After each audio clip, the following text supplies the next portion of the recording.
هذا القرآن يوحدنا لطريق الخير يوجهنا الله تعالى أنزله ورسول الله معلمنا هذا القرآن يوحدنا لطريق الخير. السلام عليكم. الحمد لله صلى الله على نبينا محمد وعلى آله وصحبه وسلم تسليما دائما إلى يوم الدين. أما بعد فاتقوا الله عباد الله. വേദിയിലും സദസ്സിലുമിരിക്കുന്ന പണ്ഡിതന്മാരെ, നേതാക്കന്മാരെ,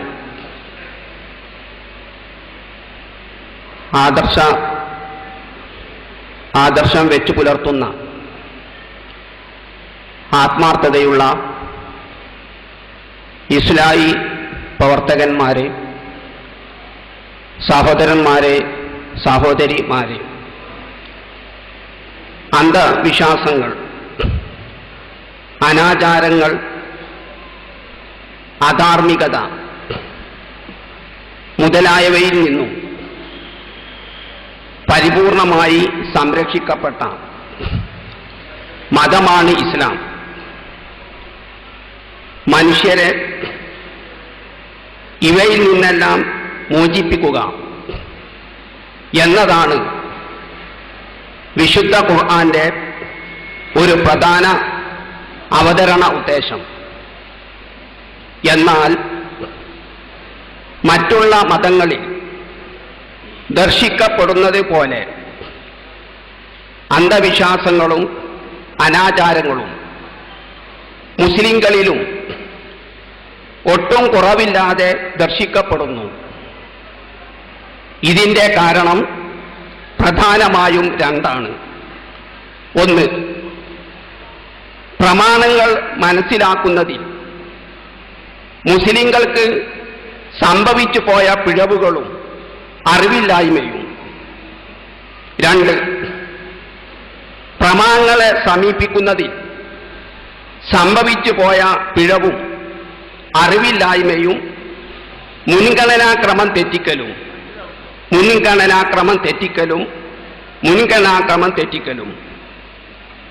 ഇസ്ലാമിന്റെ പ്രമാണങ്ങൾ ഏവ? വിശുദ്ധ ഖുർആന്, സ്വഹിയായ അഥവാ സ്ഥിരപ്പെട്ട ഹദീസുകൾ. ഇത് രണ്ടുമാണ് സ്വതന്ത്രമായ പ്രമാണം. സ്വതന്ത്രമല്ലാത്ത പ്രമാണങ്ങൾ: ഒന്ന്, ഖിയാസ്. ഇസ്ലാം സമ്പൂർണ്ണ മതമാണ്. മുഹമ്മദ് നബിക്ക് ശേഷം ഒരു പ്രവാചകൻ ഇനി നിയോഗിക്കപ്പെടുകയില്ല. ആകാശത്ത് നിന്ന് പ്രശ്നങ്ങൾക്ക് പരിഹാരമായി വഹി, ദിവ്യ സന്ദേശം ഇറക്കുകയുമില്ല.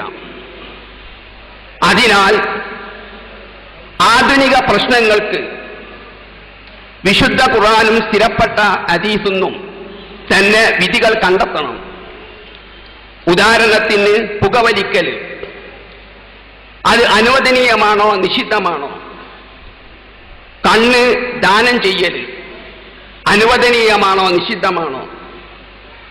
ഗർഭപാത്രം വാടകക്കെടുക്കൽ അനുവദനീയമാണോ നിഷിദ്ധമാണോ? മനുഷ്യൻ ചന്ദ്രയിൽ പോയി താമസം തുടങ്ങിയാൽ എങ്ങനെ നമസ്കരിക്കണം, എങ്ങനെ നോമ്പനുഷ്ഠിക്കണം?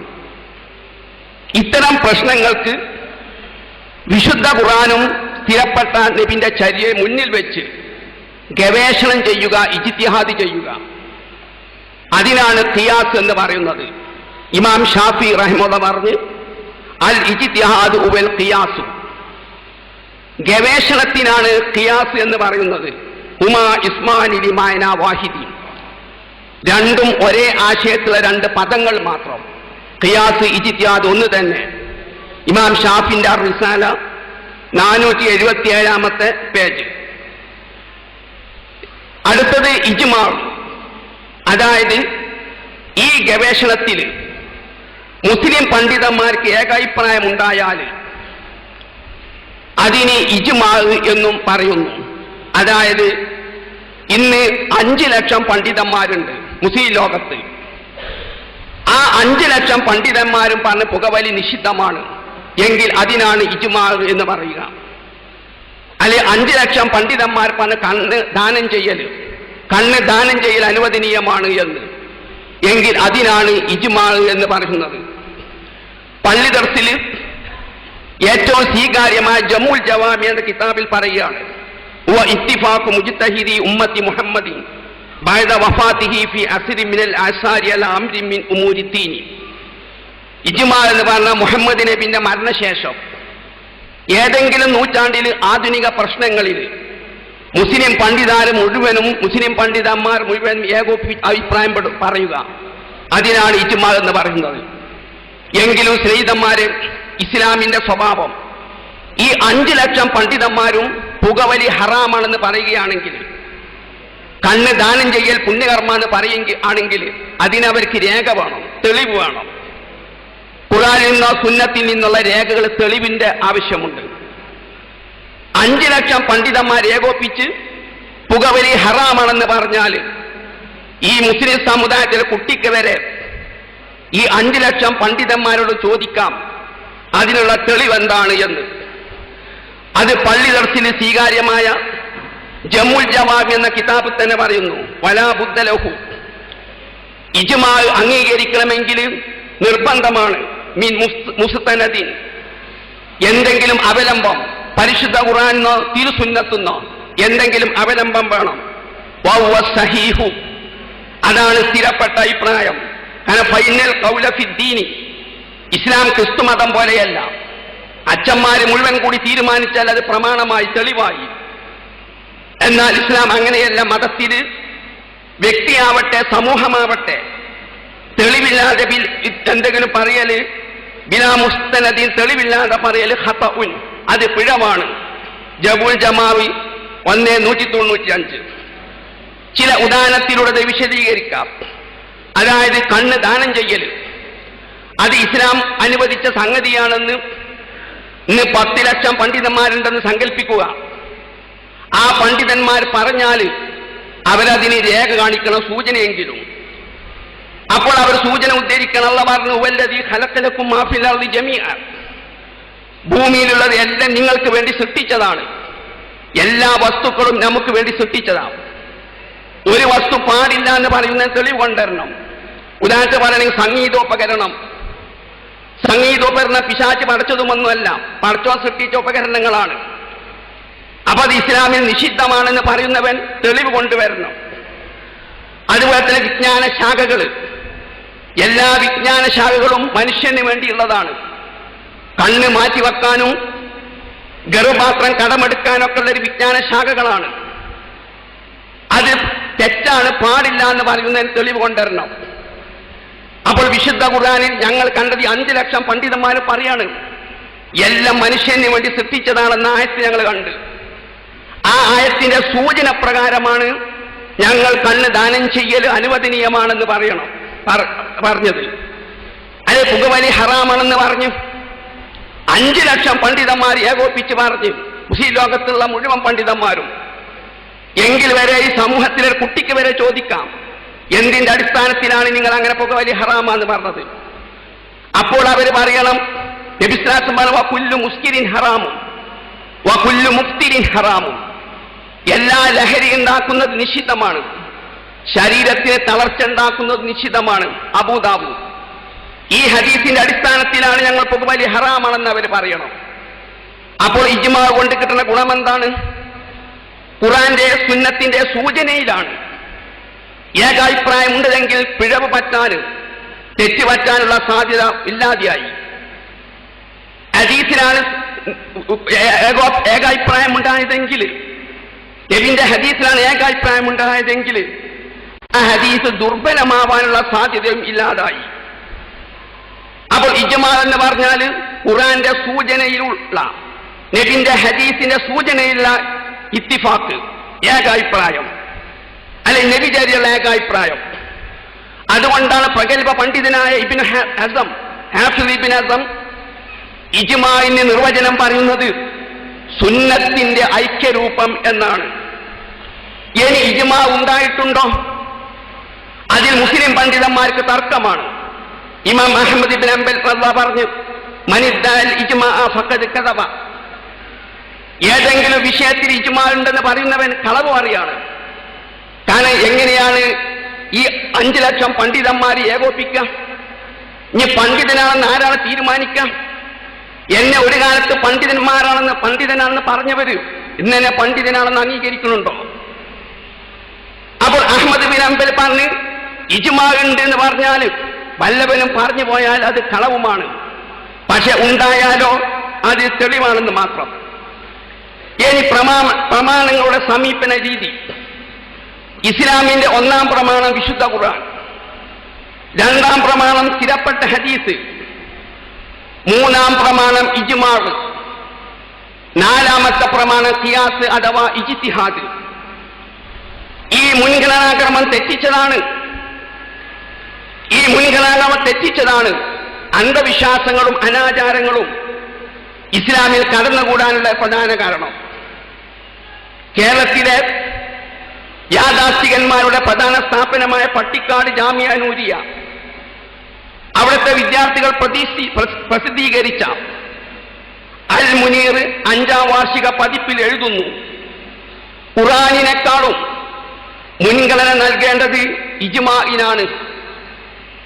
കാരണം അതിൽ ഇജ്മാഇൽ നഫ്സിനോ ദുർബലപ്പെടുത്തൽ പിഴവിനോ അവകാശമില്ല. ഖുർആനിൽ അത് സംഭവിച്ചിട്ടുണ്ട്. പട്ടിക്കാട് ജാമിയ നൂരിയയിലെ വിദ്യാർത്ഥികൾ പ്രസിദ്ധീകരിച്ച 5-ാം വാർഷിക പതിപ്പ് അൽ മുനീർ 1969-70 പ്രസിദ്ധീകരിച്ചത്, പേജ് 64. അവർ തന്നെ അവരുടെ ഔദ്യോഗിക മാസികയിൽ പറയുകയാണ്, ഖുർആനിലും ഹദീസിലും പറയപ്പെട്ടതിനേക്കാളും ഇമാമുകളുടെ വാക്കിന് മുൻഗണന നൽകുന്നവരാകുന്നു സുന്നികൾ. ഹിക്മത്ത് മാസിക 1983 ഫെബ്രുവരി, പേജ് 29. എന്തുകൊണ്ട് ഖുർആൻ 1-ാം പ്രമാണമാക്കി? മുസ്ലിം ലോകം മുഴുവനും എന്തുകൊണ്ട് ഖുർആൻ 1-ാം പ്രമാണമാണെന്ന് പറഞ്ഞു? 1, പദവും ആശയവും അള്ളാഹുവിൻ്റെതായത് ഖുർആൻ മാത്രമാണ്. ഹദീസ് ഇപ്രകാരമല്ല. ആശയം അള്ളാഹുവിൻ്റേത്, പദം നബിയുടേത്, അല്ലെ സഹാബിയുടേത്, അല്ലെ മറ്റുള്ള നിവേദകന്റേത്. അതിനാൽ ഹദീസിന്റെ ആശയത്തിൽ വരെ പിഴവുകൾ സംഭവിച്ചത് കാണാം. ഒരു ഉദാഹരണം മാത്രം ഇമാം മുസ്ലിം ഉദ്ധരിക്കുന്ന ഹദീസിൽ കാണാം. നബിസാസം പറഞ്ഞു, 7 കൂട്ടർക്ക് അർശിന്റെ നീരിട്ട് തരും. അത് ഒരു കൂട്ടര് ഇടത് കൈ ചെലവ് ചെയ്യുന്നത് വലത് കൈ അറിയാത്തവനെന്ന് പറഞ്ഞു. പറയേണ്ടത് വലത് കൈ ചെലവ് ചെയ്യുന്നത് ഇടത് കൈ അറിയാതിരിക്കുക എന്നുള്ളതാണ്. പക്ഷേ മുസ്ലിമിലെ ഹദീസിൽ ഇടത് കൈ ചിലവ് ചെയ്യുന്നത് വലത് കൈ അറിയയില്ല എന്നാണ്. കാരണം ഹദീസിന്റെ പദങ്ങൾ മുഹമ്മദ് നബിൻ്റെതും അല്ല, സഹാബിൻ്റെതും ആയിക്കോണമെന്നില്ല, നബിൻ്റെതും ആയിക്കോണമെന്നില്ല, നിവേദകന്റേതാണ്. മനുഷ്യന്റെ സംസാരത്തിൽ പിഴവ് പറ്റും. അതുകൊണ്ട് നിവേദകന് പറ്റിയ വാക്കിൽ പറ്റിയ അബദ്ധമാണത്. പക്ഷെ വിശുദ്ധ ഖുർആനിൽ ലഫ്ളിൽ വരെ തെറ്റുപറ്റൂല. കാരണം ലഫ്ൾ വരെ പടച്ചവന്റേതാണ്, ആശയം പടച്ചോന്റേതാണ്. 2-ാമത്തെ കാരണം ക്രോഡീകരണം. വിശുദ്ധ ഖുർആന്റെ ക്രോഡീകരണം പ്രവാചകന്റെ കാലത്ത് തന്നെ ഇതുപോലെ നിർവഹിക്കപ്പെട്ട്, സഹാബിമാരുടെ കാലത്ത്, നബിന്റെ കാലത്ത് ക്രോഡീകരിച്ച മുസ്ഹഫിൽ നിന്ന് ധാരാളം കോപ്പികൾ പകർത്തിയിട്ട് മുസ്ലിം ലോകത്തിന്റെ പല ഭാഗത്തേക്ക് നിയോഗിച്ചയച്ച്. എന്നാ ഹദീസുകളുടെ അവസ്ഥ അങ്ങനെയല്ല. മുഹമ്മദ് നബിന്റെ ഹദീസ് എവിടെ നിന്നാണ് നമുക്ക് കിട്ടുക? ബുഖാരി, മുസ്ലിം, തുർമദി, അബൂദാവൂദ്, ബൈഹഖി, ഇവരിൽ നിന്നെല്ലാം കിട്ടുക. ഇവരിനെ ബുഖാരി നബിയെ കണ്ടിട്ടുണ്ടോ? ഇല്ല. സഹാബിമാരെ കണ്ടിട്ടുണ്ടോ? ഇല്ല. സഹാബിമാരെ കണ്ട താബീങ്ങളെ കണ്ടിട്ടുണ്ടോ? ഇല്ല. അതിന് ശേഷമുള്ളവരെയാണ് കാണുന്നത്. എന്ന് പറഞ്ഞാൽ നബിന്റെ വഫാത്തിന് ശേഷം ചില ഹദീസ് പണ്ഡിതന്മാർ 200 കൊല്ലത്തിന് ശേഷം ജനിച്ചു, ചിലർ 300 കൊല്ലത്തിന് ശേഷം, ചിലർ 400 കൊല്ലത്തിന് ശേഷം. ഇമാം ബൈഹഖി ജനിക്കുന്നത് ഹിജ്റ 384, മരണപ്പെട്ട് 458. ഹാക്കിം മരിക്കുന്നത് 405. അതിനാൽ ഹദീസുകളിൽ തള്ളേണ്ടതും കൊള്ളേണ്ടതുമുണ്ട്. മുസ്ലിം ലോകത്ത് ഈ വിഷയത്തിൽ ഏകാഭിപ്രായമുണ്ട്, അഥവാ അഭിപ്രായ ഭിന്നത ഉദ്ധരിച്ചിട്ടില്ല. മൂന്നാമത്തെ കാരണം, ഗണ്യതമായ അറിവ് ഖുർആൻ കൊണ്ട് മാത്രമേ ലഭിക്കുകയുള്ളൂ. മുത്തവാത്തിറായ ഹദീസ് ഉണ്ടെങ്കിൽ മുത്തവാത്തിറായ ഹദീസ് കൊണ്ടും എന്ന് പറഞ്ഞാൽ ഞാൻ ചൈന കണ്ടിട്ടില്ല, ജപ്പാൻ കണ്ടിട്ടില്ല. പക്ഷെ എത്രയോ ആളുകൾ ചൈന കണ്ടവരുണ്ട്, ജപ്പാൻ കണ്ടവരുണ്ട്.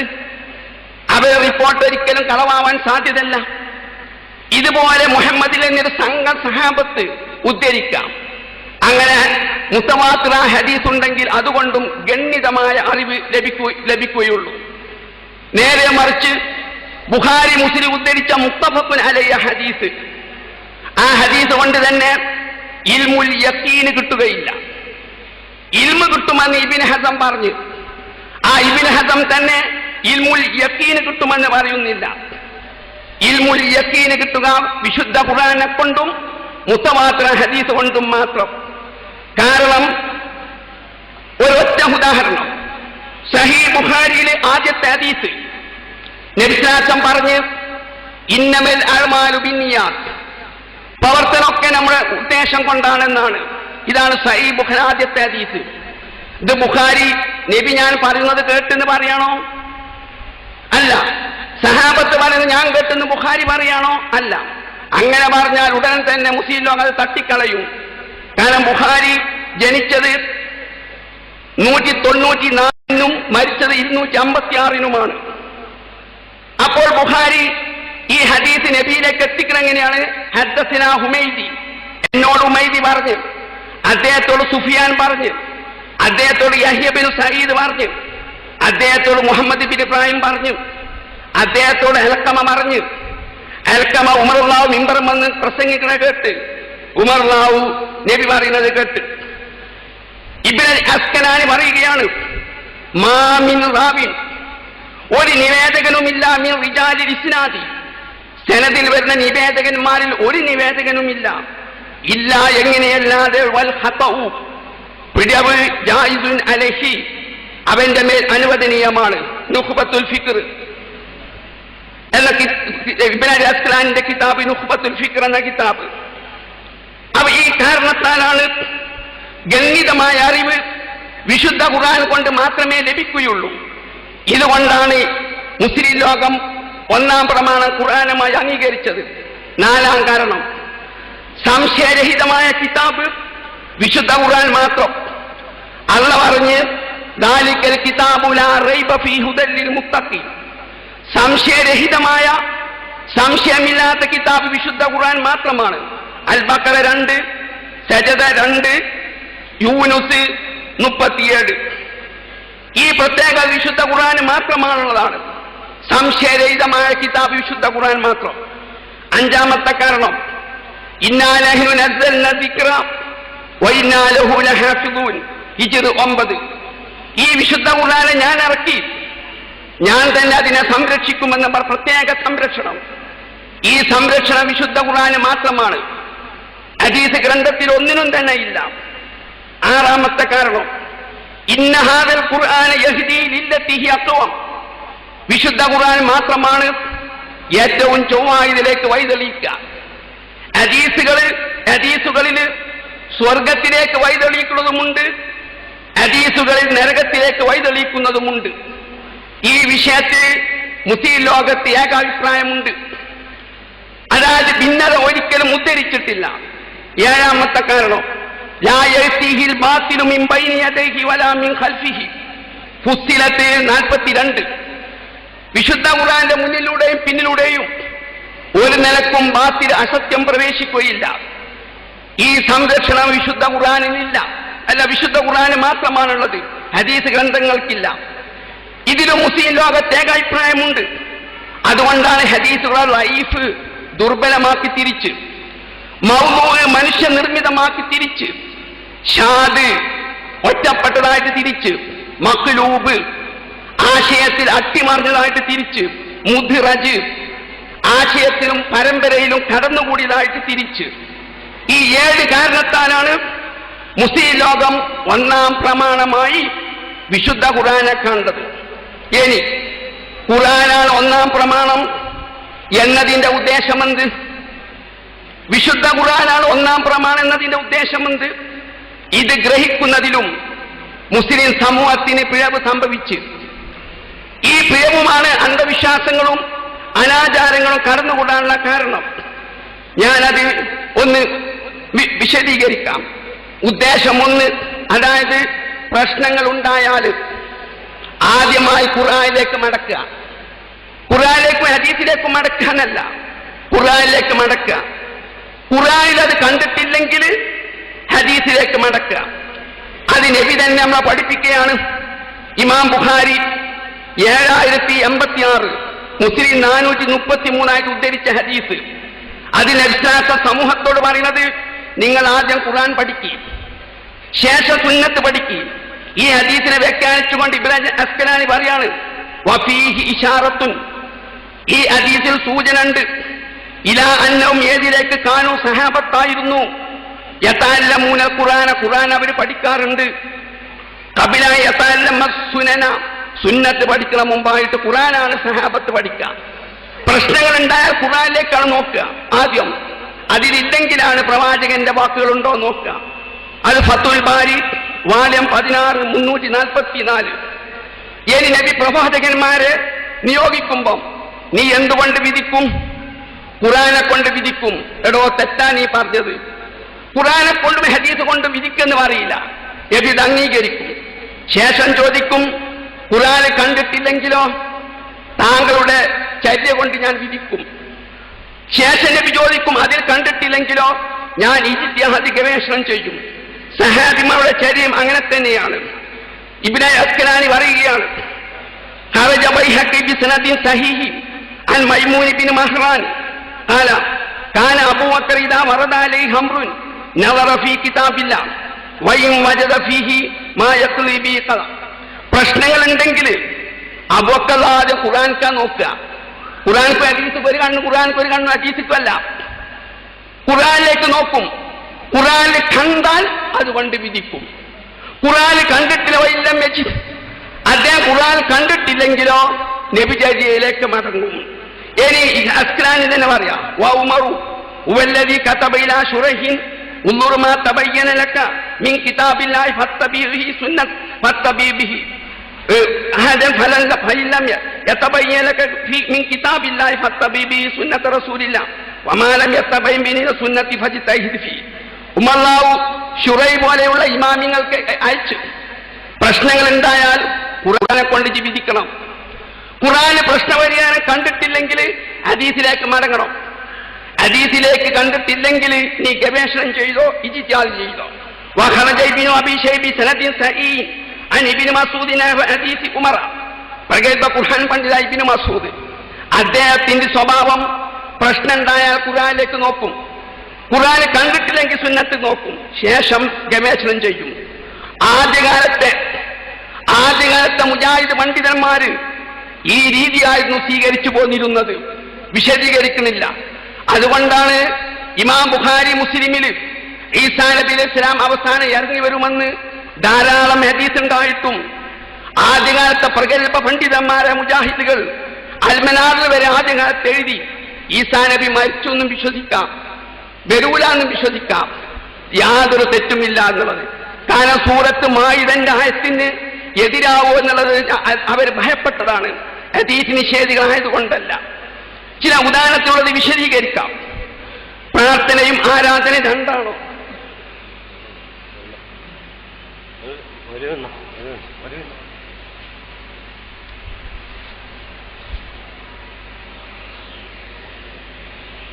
പ്രാർത്ഥനയും ആരാധനയും രണ്ടാണ്.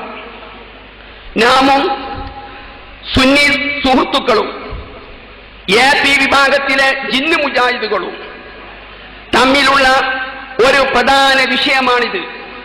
പ്രത്യേകിച്ച് ഡോക്ടർ സലാഹിൻ കോക്കസും വൃത്തിയായി പറയുന്നു, പ്രാർത്ഥന വേറെ, ആരാധന വേറെ. പ്രാർത്ഥന ഇല്ലാത്ത ധാരാളം ആരാധനകളുണ്ട്.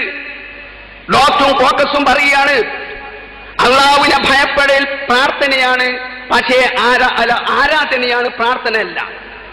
പടച്ചോനെ ഭയപ്പെടല് ഒരിക്കലും പ്രാർത്ഥനയല്ല. തലശ്ശേ കടവത്തൂരിലെ പ്രസംഗം സീഡികൾ കൈവശമുണ്ട്. എന്തിനാണ് പ്രാർത്ഥനയും ആരാധനയും വേർതിരിച്ചത്? സുന്നികള് മരിച്ചവരെ വിളിച്ച് സഹായം തേടല് പ്രാർത്ഥനയാണെങ്കിലും ആരാധനയല്ല, ശിർക്കല്ല എന്ന് പറയാന്. ഇവരോ ജിന്നിനെയും പിശാചുക്കളെയും ആരാധിച്ചാലും ഉപകാരം ചെയ്യും, പൂജിച്ചാലും ഉപകാരം ചെയ്യും, സഹായം തേടിയാലും ഉപകാരം ചെയ്യും. സായിബാബക്ക് ജർമ്മനിയിലെ മരുന്നൊക്കെ നിമിഷ നേരം കൊണ്ട് കൊണ്ടുപോയി കൊടുക്കുന്നത് പിശാച്ചാണ്. നിമിഷ നേരം കൊണ്ട് HMT വാച്ച് പിശാച്ച് കൊണ്ടുവന്ന് തരും. പക്ഷെ പ്രാർത്ഥിച്ചാൽ എന്ത് ചെയ്യൂല? ഉപകാരം ചെയ്യൂല. ഇങ്ങനെ വേർതിരിക്കാനാണ് പ്രശ്നം. നമുക്ക് ഖുർആനിൽ വിട്ടോക്കാം. അല്ലാഹു പറഞ്ഞു, വഖാല റബ്ബുക്കും ഉദൂനി അസ്തജിബ് ലക്കും ഇന്നല്ലദീന യസ്തക്ബിറൂന അൻ ഇബാദതി സയദ്ഖൂലന ജഹന്നമ ദാഖിരി. നിങ്ങൾ റബ്ബിനോട് പറയുന്നത്, നിങ്ങൾ എന്നെ വിളിച്ചു തേടൂ. ശേഷം ഇന്നല്ലദീന യസ്തക്ബിറൂന അൻ ഇബാദതി അൻ ദുആഇന പറയേണ്ട സ്ഥാനത്ത് ഇബാദത്തി എന്നാ പറഞ്ഞത്. അവൻ ദുആവും ഇബാദത്തും ഖുർആനിൽ പര്യായ പദമായിട്ട് ഉപയോഗിക്കുകയാണ്. വമന്നല്ലോ താൻ ടൈമില്ല. അഹ്കാഫ് വാഴ്ത്തതിലിക്കും സൂറത്ത് മറിയം, ഈ ആയത്തുകളിലെല്ലാം തന്നെ ദുആവും ഇബാദത്തും പര്യായ പദമായിട്ടുള്ള പ്രയോഗിക്കുകയാണ്. അപ്പൊ ഈ വിഷയം നിഷ്പക്ഷമായ മനസ്സോടുകൂടി ഖുർആനിലേക്ക് വിട്ടാല് പ്രാർത്ഥനയും ആരാധനയും ഒന്ന് തന്നെയാണെന്ന് മനസ്സിലാക്കാൻ വലിയ പ്രയാസം സുന്നി പണ്ഡിതന്മാർക്കും ജിന്നി മുജാഹിദ് പണ്ഡിതന്മാർക്കും ഉണ്ടാകുമായിരുന്നോ സുഹൃത്തുക്കളെ? ഒരിക്കലുമില്ല. ഇനി ഹദീസിലുണ്ടോ? അതുമില്ലതാനും.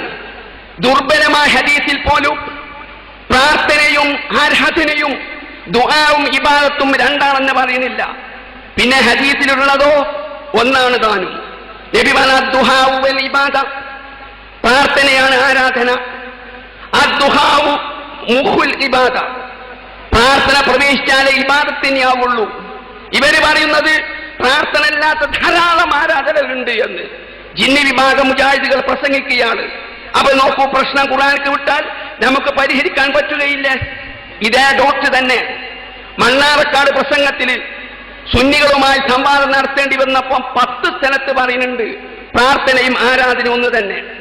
രണ്ടാമതൊരു പ്രശ്നം, മലക്കുകളെ വിളിച്ച് സഹായം തേടാൻ പാടുണ്ടോ? ജിന്നുകളെ വിളിച്ച് സഹായം തേടാൻ പാടുണ്ടോ? സഹായം തേടൽ ശിർക്കാണോ? ഇന്ന് ശക്തമായിട്ട് AP ഭാഗത്തിലെ ജിന്നു മുജാഹിദ് പറയുകയാണ്, ജിന്നുകളെയും മലക്കുകളെയും വിളിച്ച് സഹായം തേടല് ഒരിക്കലും ശിർക്കല്ല. സഹായം തേടിയാൽ ജിന്നും പിശാച്ചും വലിയ വലിയ ഭാരങ്ങളൊക്കെ ദൂരത്തുനിന്ന് നിമിഷ നേരം കൊണ്ട് കൊണ്ടുവന്ന് തരും. കുട്ടിയില്ലാത്തവന് സന്താനത്തെ വരെ നൽകും, സാമ്പത്തിക ശേഷി നഷ്ടപ്പെട്ടവന് സമ്പത്ത് കൊടുക്കും എന്ന് പറയുകയാണ്. നാമും മറുലക്ഷ്യമുള്ള അഭിപ്രായ ഭിന്നതയാണ്. വിശുദ്ധ ഖുർആനിലേക്ക് ഇത് വിട്ടുനോക്കൂ, എത്ര വേഗം പ്രശ്നം പരിഹരിക്കാം. ഇൻ തദഊഹും ലാ യസ്മഉ ദുആഅക്കും വലൗ സമീഉ മസ്തജാബു ലക്കും വയൗമൽ ഖിയാമത്തി യക്ഫുറൂന ബിശിർകിക്കും ഫലാ യുനബ്ബിയുക മിസ്ലു ഖബീർ. നിങ്ങൾ അവരെ വിളിച്ച് തേടിയാൽ തേട്ടം കേൾക്കൂല, കേട്ടാൽ തന്നെ ഉപകാരം ചെയ്യൂല. പരലോകത്തിന് നിങ്ങളെ ശിർക്കിനെ അവർ നിഷേധിക്കുകയും ചെയ്യും. ഈ ആയത്തിന്റെ പരിധിയിൽ തഫ്സീർ ഖുർത്തുബി അടക്കമുള്ള മുഫസ്സിരിങ്ങൾ മുഴുവൻ പറഞ്ഞ് അമ്പിയാക്കന്മാർ നബിമാര് പെട്ട്, ശൈത്താന്മാര് പെട്ട്, ജിന്ന് പെട്ട്, മലക്ക് പെട്ട്, എല്ലാം പെട്ടെന്ന് പറയാണ്. വമൻ അവല്ലു മിമ്മ യദൂ മിൻ ദൂനില്ലാഹി ഖുലുദുല്ലദീന സഅംതും മിൻ ദൂനിഹി. ഈ തഫ്സീറുകൾ മുഴുവൻ തന്നെ ഒരായത്തുകൾ വ്യാഖ്യാനം പറയാണ്. ഇതിന്റെ പരിധിയിൽ മലക്കും പെടും, ജിന്നും പെടും, എല്ലാം പെടും എന്നുള്ളത്. ഈ ഹദീസിലുണ്ടോ? ഒറ്റ ഹദീസിലെങ്കിലും, സ്ഥിരപ്പെട്ട ഒറ്റ ഹദീസിലെങ്കിലും മലക്കിനെയും ജിന്നിനെയും വിളിച്ചു തേടാനുണ്ടോ? തെളിവുണ്ടോ? ഇല്ല. വാറോല ഹദീസിൽ മാത്രം, മനുഷ്യനിർമ്മിതമായ വാറോല ഹദീസിൽ മാത്രം. ഇവർ ഈ വാറോല ഹദീസിന്റെ പിന്നാലെ പോയി വിശുദ്ധ ഖുർആനെ കൈവിട്ടും കൊണ്ട്. അതുകൊണ്ട് ഇവർക്ക് സംവാദവേളയിൽ, മക്കരപ്പറമ്പ് സംവാദത്തിലും മട്ടാഞ്ചേരി സംവാദത്തിലും ചക്കരപ്പറമ്പ് സംവാദത്തിലും സുന്നി മുസ്ലിയാക്കന്മാർ ചോദിക്കാണ്, ഈ ഇസ്ലാഹി പണ്ഡിതന്മാർ ചോദിക്കാണ്, ജിന്നു മുജാഹിദോട് ചോദിക്കാണ്, ജിന്നിനെയും മലക്കിനെയും വിളിച്ചു തേടല് ശിർക്കാണോ? അക്ഷരം പറയാതെ വ്യവസ്ഥ വരെ എഴുതാൻ സാധിക്കാതെ സംവാദം മുടങ്ങാണ്. എന്താണ് സ്നേഹിതന്മാരെ ഇവർക്ക് മറുപടി പറയാൻ പ്രയാസം? അള്ളാഹുവിന്റെ ഖുർആൻ പച്ചയിൽ ആയത്തുണ്ടാവുമ്പം എന്റെ മടി ഒരു ഹദീസ് ഉണ്ട്. നബി പറഞ്ഞു, നിങ്ങൾ വിജനമായ പ്രദേശത്ത് പെട്ടാൽ യാ ഇബാദി അറീനൂനി, എന്റെ ദാസന്മാരെ നിങ്ങൾ എന്നെ വിളിച്ചു തേടൂ. വാറുവല മനുഷ്യനിർമ്മിതമായ ഹദീസ്. ഈ ഹദീസിന്റെ മുമ്പിൽ ഇവർ അള്ളാഹുവിന്റെ ഖുർആനെ വിടുകയാണ്, പ്രവാചക ചര്യനെ വിടുകയാണ്. നബിന്റെ ജീവിതത്തിൽ എന്തെല്ലാം പ്രതിസന്ധി ഘട്ടമുണ്ടായി. ബദറിൽ മലക്ക് സഹായിച്ചില്ലേ? ഊദില് മുസ്ലിങ്ങൾ തോറ്റ് ബദറിലെ മലക്കിനെ വിളിച്ച് തേടിയ കൂട്ടരെ, ബദറിൽ സഹായിച്ച മലക്കുകളെ, ഊദിന് ഞാൻ പരാജയപ്പെടുകയാണ്, നിങ്ങൾ എന്നെ സഹായിക്കും എന്ന് പറഞ്ഞോ? ഉനൻ യുദ്ധത്തിൽ മുസ്ലിങ്ങൾ ആദ്യകാലത്ത് തോറ്റോടി. ബദറിലെ മലക്കിനെ വിളിച്ച് നബി സഹായം തേടിയോ? സഹാബത്ത് റോമക്കാരും പേർഷ്യക്കാരും ഒക്കെ യുദ്ധം ചെയ്ത് കപടവിശ്വാസികളെ സഹായം സ്വീകരിച്ച്, ജൂതന്മാരെ സഹായം സ്വീകരിച്ച്, എന്നിട്ട് എന്റെ മുഹമ്മദ് നബിന്റെ സഹാബത്തിന് ജീവിതത്തിൽ മലക്കെ എന്നെ സഹായിക്കണ, ജിന്നെ എന്നെ സഹായിക്കണം വിളിച്ച് നേടാതിരുന്നത്? അപ്പോൾ വിശുദ്ധ ഖുർആനെയും സഹാബത്തിന്റെ ചര്യയെയും ഒരു വാറോലക്ക് മുമ്പിൽ ഇവർ ഒച്ചാനിച്ച് നിൽക്കുകയാണ്. നിന്നിട്ട് മലക്കിനെയും ജിന്നിനെയും വിളിച്ച് സഹായം തേടല് ശിർക്കല്ല എന്നിവർ പ്രഖ്യാപിക്കുകയാണ്. മൂന്നാമത്തത്, പിശാച് രോഗമുണ്ടാക്കുമോ? AP വിഭാഗത്തിലെ ജിന്ന് മുജാഹിദുമായി നാമുമുള്ള പ്രധാന തർക്ക വിഷയം ഇതാണ്. എല്ലാ രോഗവും പിശാച്ചാണ് ഉണ്ടാക്കുന്നത്. പ്രത്യേകിച്ച് ഡോക്ടർ സലായി പ്രസംഗിക്കുകയാണ്, പ്ലേഗ് രോഗം പിശാച്ചാണ് ഉണ്ടാക്കുന്നത്, അപസ്മാര രോഗം പിശാച്ചാണ് ഉണ്ടാക്കുന്നത്, എല്ലാം പിശാച്ചാണ് ഉണ്ടാക്കുന്നത്. മുജാഹിദ് പ്രസ്ഥാനവും ജിന്ന് മുജാഹിദും തമ്മിലുള്ള പ്രധാന തർക്ക വിഷയം. ഈ തർക്ക വിഷയം നമുക്ക് എവിടേക്ക് വിടണം? മുസ്ലിം ആകണമെങ്കിൽ വിശുദ്ധ ഖുർആനിലേക്ക് വിടണം. അല്ലാഹു പറഞ്ഞു, ഇന്നല്ലദീന തഖൗ ഇദാ മസ്സഹും തായിഫും മിനശ് ശൈത്താനി തദക്കറൂൻ ഫൈദാഹും മുബ്സിറൂൻ. പിശാചിന്റെ എന്ത് ബാധയാവട്ടെ, വിശ്വാസിയെ ബാധിച്ചു കഴിഞ്ഞാൽ പടച്ചോൻ എന്നുള്ള ചിന്ത ഉണ്ടായാൽ മതി. ഓന്റെ മുമ്പ് അള്ളാഹിനെ ഓർക്കണമെന്ന് പറഞ്ഞാൽ മതി, എന്നാ പിന്മാറുമെന്ന് പറഞ്ഞു. ഇബ്നു കസീർ റഹിമഹുല്ലാഹ് അർത്ഥം കൊടുക്കണം മുബ്സിറൂൻ എന്ന് പറഞ്ഞ ഐ ഇസ്തഖാമു വസഹൗ മിമ്മാ കാനൂ ഫീഹി. എന്ത് ബാധ പിശാചിൻ്റെത് ഉണ്ടായാലും പടച്ചോൻ എന്നുള്ള ചിന്ത ഉണ്ടായി തെളിഞ്ഞു. അപ്പൊ അപസ്മാര രോഗം ഇവർ പറയുന്ന മാതിരി പിശാച്ചുണ്ടാക്കുകയാണെങ്കിൽ ആ അപസ്മാ രോഗിന്റെ മുമ്പിൽ അള്ളാന്ന് പറഞ്ഞാൽ എന്നേക്കും രോഗം മാറണം. മാനസിക രോഗം പിശാച്ചാണ് ഉണ്ടാക്കുന്നതെങ്കിൽ അള്ളാന്ന് പറഞ്ഞാൽ മാനസിക രോഗം മാറണം. മാറുന്നുണ്ടോ? ഇല്ല, പിശാച്ചുണ്ടാക്കിയതല്ല. ഇനിയോ അള്ളാഹ് പറയും, ഇന്ന ഇബാദി ലൈസ ലക അലൈഹിം സുൽത്താനും വകഫാ ബിറബ്ബിക വകീല. പടച്ചതമ്പുരാൻ പിശാച്ചിനോട് പറയാണ്, പിശാച്ചേ, നിന്റെ എന്ത് ശക്തികളുണ്ടോ ആ ശക്തികളിൽ നിന്നൊക്കെ തന്നെ എന്റെ ദാസന്മാരെ ഞാൻ സംരക്ഷിക്കും. ജലാലിനി പറയാം, എന്റെ ദാസന്മാരെന്ന് പറഞ്ഞ മുഅ്മിനീന സത്യവിശ്വാസികൾ. സുൽത്താനില്ല എന്ന് പറഞ്ഞ തസല്ലുത്തും വഖുവ്വത്തും യാതൊരു ശക്തിയുമില്ല. വകഫാ ബിറബ്ബിക വകീലൻ ഹാഫിളൻ ലഹും മിൻക. ചെകുത്താനെ, അള്ളാഹ് പറയാ ചെകുത്താനോട്, നിന്റെ സർവ്വ കുതന്ത്രത്തിൽ നിന്നും ഞാൻ എന്റെ വിശ്വാസികളെ, മുസ്ലിം സമൂഹത്തെ, മുന്നിലിരിക്കുന്ന മുവഹിദീങ്ങളെ ഞാൻ സംരക്ഷിക്കും. എത്രത്തോളമെന്നാൽ പള്ളി ദർസിനെ വളരെയധികം ബഹുമാനിക്കുന്ന തഫ്സീർ സാവി പറയാണ്, അതായത് ബൽഹും മഹ്ഫൂദൂന മിൻക. പിശാച് വിശ്വാസികളുണ്ടല്ലോ, മുവഹിദീങ്ങളുണ്ടല്ലോ, അവർ നിന്നിൽ നിന്ന് സുരക്ഷിതമാക്കപ്പെട്ടവരാണ്. ഇന്ന ശൈത്താന, പിശാച്, വൈകാന ഖാദിറനൽ വസ്വസത്തി, നമ്മൾ ദുർമന്ത്രം ഉണ്ടാക്കാനുള്ള കഴിവാനുണ്ടെങ്കിലും ബി ഇഖ്താരില്ലായി, അള്ളാന്റെ വ്യവസ്ഥ കൊണ്ട്, ഫല്ലാഹു അർഹമു ബി ഇബാദിഹി. പക്ഷെ ഇവന്മാര് പറയുന്നതല്ല, പടച്ചോൻ ഈ ദാസന്മാരുടെ മുമ്പിൽ മേലെ ഏറ്റവും കരുണുള്ളവനാണ്. വൗവ യദ്ഫഉ അൻഹു ഖൈദഹു വശർറഹു. അതുകൊണ്ട് പിശാചിന്റെ ശർറൊക്കെ താക്കും എന്ന് പറഞ്ഞാൽ ഇവര് പറയുന്നത് പിശാച് നമ്മുടെ കഠിന ശത്രുവാണ്. ആ ശത്രുവിന് രോഗം ഉണ്ടാക്കാനും അപസ്മാരം ഉണ്ടാക്കുന്ന കഴിവ് കൊടുത്തിരിക്കുന്ന അർഹമല്ല. തഫ്സീർ സുന്നികൾ ബഹുമാനിക്കുന്ന സാവിപ്പെന്നെ പറയാണ്, കൂട്ടനെ, പടച്ചവന് അങ്ങേയറ്റ കൃപയുള്ളവനാണ് എന്റെ മുന്നിലിരിക്കുന്ന മുവഹിദീങ്ങളുടെ മേല്. അതുകൊണ്ട് അവന് എന്ത് കഴിവുണ്ടോ ആ കഴിവിൽ നിന്നൊക്കെ ഈ സമൂഹത്തെ പടച്ചവൻ എന്ത് ചെയ്യും? കാത്തു സൂക്ഷിക്കും. തഫ്സീർ സാബി 2:352 ദീർഘിപ്പിക്കണില്ല. ഇനി ഹദീസിലുണ്ടോ പിശാച് രോഗം ഉണ്ടാക്കുന്നുള്ളത്? വാറോലയിൽ ഇസ്ലാമിനെ ദുർബലമാക്കാൻ കെട്ടിണ്ടാക്കിയ വാറോലയിൽ മാത്രം. ഒരിക്കൽ പെണ്ണ് വന്ന് കുട്ടിക്ക് അപസ്മാരാണ് പറഞ്ഞു. അപ്പൊ നബി പറഞ്ഞു ഉഖ്റുജി അദുവല്ലാഹ് വഅന റസൂലുള്ളാഹ്, പുറത്ത് ഓടോ എന്ന് പറഞ്ഞ് ഞാൻ അള്ളാഹിന്റെ ദൂതനാണ് ആക്കി മുദ്രിച്ചത്. അബ്ദുൽ ജബ്ബാർ എന്ന മനുഷ്യന്റെ പരമ്പരയിലുണ്ട്. നുണ പറയുന്നവനാ, കളവ് പറയുന്നവന്. യൂനുസുബിന് ബുക്കൈറുണ്ട്, നുണ പറയുന്നവനാ. പിന്നെ നബിനോട് ഒരിക്കൽ ചോദിച്ച് പ്ലേഗ് രോഗം ആരുണ്ടാക്കുന്നതാണ്? നബി പറഞ്ഞു പോലും പ്ലേഗ് രോഗം ചെകുത്താൻ ഉണ്ടാക്കുന്നതാണ്. അഹമ്മദ് തൊബ്രാനി, അബുൽ ബൽജ് പെരുങ്കള്ളൻ, അബൂബക്കർ നഹ്ശരി പെരുങ്കള്ളൻ. പിന്നൊരു ഹദീസ് റജുലിൻ, ഏതൊരു മനുഷ്യനാണ് ഇബ്നു മസ്ഊദിൻ നബി മസ്ഊദ് അസ്താരി. അപ്പൊ എന്തേ നിങ്ങൾ കണ്ടത്? വിശുദ്ധ ഖുർആൻ പച്ചയിൽ പറയാണ് പിശാചിന്റെ ദുർമന്ത്രണം വരെ അതുവരെ സത്യവിശ്വാസികൾ സ്വാധീനിക്കാൻ സാധ്യല്ല. എല്ലാ ഉപദ്രവത്തിൽ നിന്നും പഠിച്ചവൻ നമ്മെ രക്ഷപ്പെടുത്തുമെന്ന് പറയാണ്. അള്ളാഹുവിനെ ചിന്ത ഉണ്ടാ പിന്മാറുമെന്ന് പറയാണ്. എന്നിട്ടും ഇവർ പറയാണ് എല്ലാ രോഗവും പിശാചുണ്ടാക്കുകയാണ്. ഖുർആൻ എന്തിനു വേണ്ടി കൈവിട്ട്? എന്തിനു വേണ്ടി അള്ളാഹുവിന്റെ ഖുർആനെ കൈവിട്ട്? ഹദീസിന് വേണ്ടി. ഏത് ഹദീസിന് വേണ്ടിയും? വാറോല ഹദീസുകൾക്ക് വേണ്ടി മാത്രം സ്നേഹിതന്മാര്. ഇനി മറ്റൊരു വിഷയം, 4ാമത്തെ വിഷയം, വിഗ്രഹം പാല് കുടിച്ചെന്ന് പറയുന്ന സംഭവം ശരിയാണോ? വിഗ്രഹം ചോര ഒഴിക്കുക ശരിയാണോ? വിഗ്രഹം സംസാരിച്ചെന്ന് പറയുന്ന സംഭവം ശരിയാണോ? തർക്ക വിഷയം. ജിന്ന് മുജാഹിദ് ശക്തിയായിട്ട് വാദിക്കുകയാണ് എല്ലാം ശരിയാണ്. വിഗ്രഹം പാല് കുടിക്കും, വിഗ്രഹം സംസാരിക്കും, വിഗ്രഹം ചോര ഒഴിക്കും. ഈ സംഭവം ശരിയാണ്. ഏതാ പ്രസംഗിക്കുന്നത്? ജിന്ന് മുജാഹിദുകൾ. ജിന്ന് മുജാഹിദ് പ്രസംഗിക്കാണ്. പ്രത്യേകിച്ച് ഡോക്ടർ സലായി കടവത്തൂർ പ്രസംഗിക്കാണ്. എന്നിട്ട് ആ മനുഷ്യൻ പറയുന്നതെന്താണെന്നറിയോ?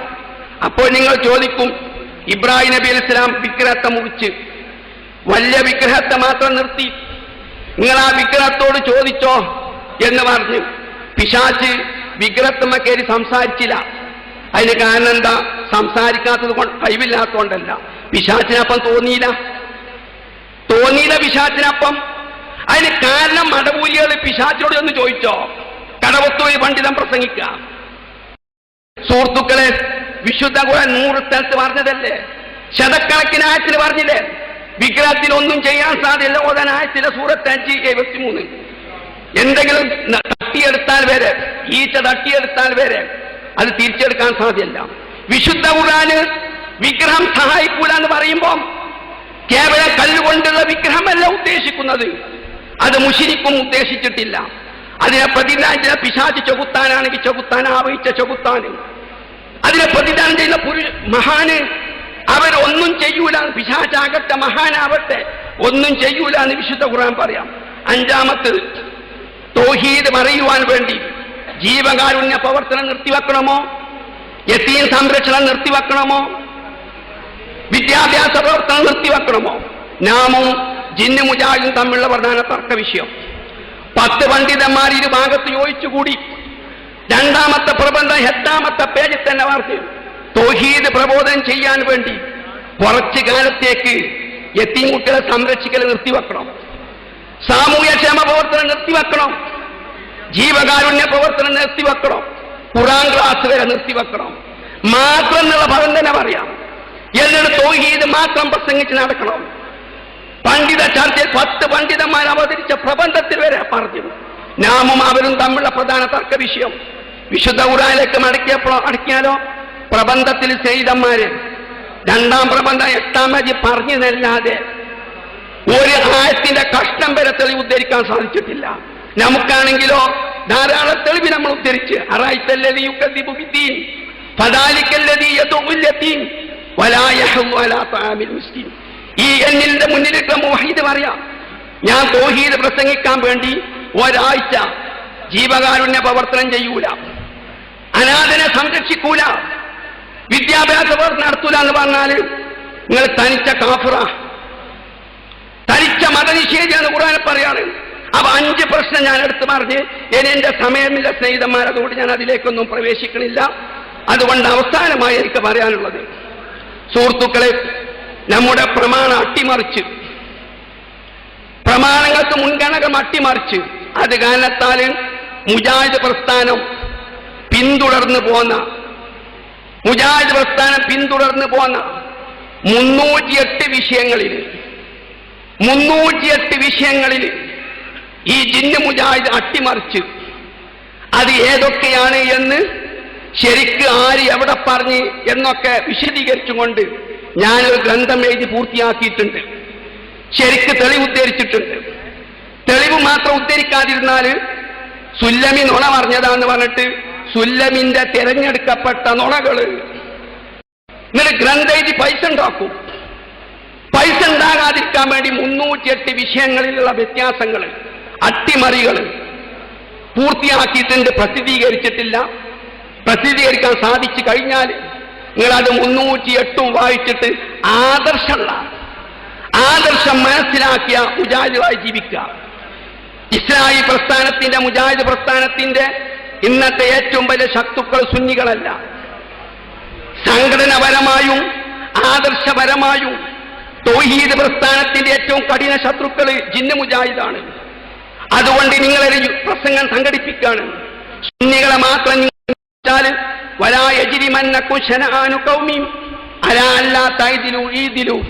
ആ ആയത്ത് ഉൾക്കൊള്ളാൻ നമുക്ക് സാധിക്കൂല. സത്യവിശ്വാസികൾ നിങ്ങൾ നീതിക്ക് കൂട്ടുനിക്കി സ്വന്തം ശരീരത്തിനും സ്വന്തം മാതാപിതാക്കൾക്കെതിരായാലും ആ ആയത്ത് ജീവിതത്തിൽ പകർത്തിയവരാകില്ല. നമ്മുടെ ശബാബ് വാരിക, അൽമനാർ മാസികയിലൊക്കെ സുന്നികൾക്കുള്ള ലേഖനം, ശബാബ് മാരിക, അത്തൗഹീദിലൊക്കെ സുന്നികൾക്കുള്ള എതിരുള്ള ലേഖനം പ്രസിദ്ധീകരിക്കുക.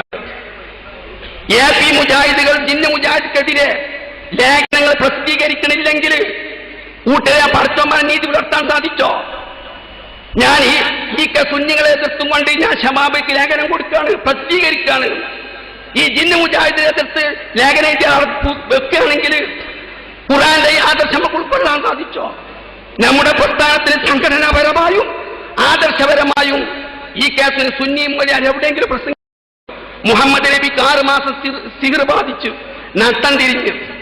ആ ഹദീസ് നിഷേധിയാണ് എന്ന് പേരോട് എവിടെയും പ്രസംഗം കേട്ടിട്ടില്ല. ജിന്ന് മുജാഹിദ് സ്റ്റേജ് മുഴുവൻ സർവ്വ സ്റ്റേജിലും നമ്മെ ഹദീസ് നിഷേധിയാക്കുന്നത് എന്താണ്? മുഹമ്മദ് നബിക്ക് സിഹർ വലിച്ചു 6 മാസം നട്ടം തിരിഞ്ഞ ഹദീസ് ഉദ്ധരിക്കാത്തതുകൊണ്ട് നമ്മളെ ഹദീസ് നിഷേധിയാക്കി പ്രസംഗിച്ച് നടക്കുകയാണ്. അതുകൊണ്ട് ശരിക്കും നമ്മുടെ പ്രസ്ഥാനമായി നിലകൊള്ളണമെങ്കിൽ പിളർന്ന് പരിശുദ്ധി നഷ്ടപ്പെട്ട് ആദർശം നഷ്ടപ്പെടണോ വേണ്ടെന്ന് വെക്കണമെങ്കിൽ നിങ്ങൾ ഈ ഭിന്നത എന്താണെന്ന് പഠിക്കണം. അങ്ങനെ യഥാർത്ഥ ധീര മുജാഹിദുകളായി ജീവിച്ച് മരിക്കാം. ചില മഹത്തായ ഭഗിനാക്കെല്ലാം കാണിച്ചു. അത്തൗഹീദ് ദ്വൈമാസിക, ഇസ്ലാമിക വിഷയങ്ങളിൽ പണ്ഡിതോചിതമായ രചനകൾ, പഠന ഗവേഷണ രംഗത്ത് ഇസ്ലാമിനെ പരിചയപ്പെടുത്തുന്ന പ്രൗഢമായ പ്രതിപാദനങ്ങൾ, ആധുനിക വിഷയങ്ങളിൽ ലോക മുസ്ലിം പണ്ഡിതന്മാരുടെ അഭിപ്രായങ്ങളും മതവിധികളും. അത്തൗഹീദ് ദ്വൈമാസിക മലയാളത്തിലെ വേറിട്ട ഇസ്ലാമിക പ്രസിദ്ധീകരണം. Athouheed KNM office, Markazu Dawa, RM road, Kozhikode. വായനയുടെ ഇസ്ലാമിക മാനം, ശബാബ് വാരിക, ഉടവ കുടുംബമാസിക. ഇസ്ലാമിക വിഷയങ്ങളിൽ പ്രമാണബദ്ധമായ ലേഖനങ്ങൾ, കാലിക പ്രശ്നങ്ങളിൽ ശക്തമായ ഇടപെടലുകൾ, ചോദ്യോത്തര പങ്ക്തികൾ, തീവ്രവാദത്തിനും യാഥാസ്ഥിതികയ്ക്കും നവയാഥാസ്ഥിതികയ്ക്കുമെതിരെയുള്ള ചെറുത്തുനിൽപ്പ്. ശബാബ് വാരിക, ഉടവ കുടുംബമാസിക, മർക്കസു ദഅവ, RM റോഡ്, കാലിക്കറ്റ്.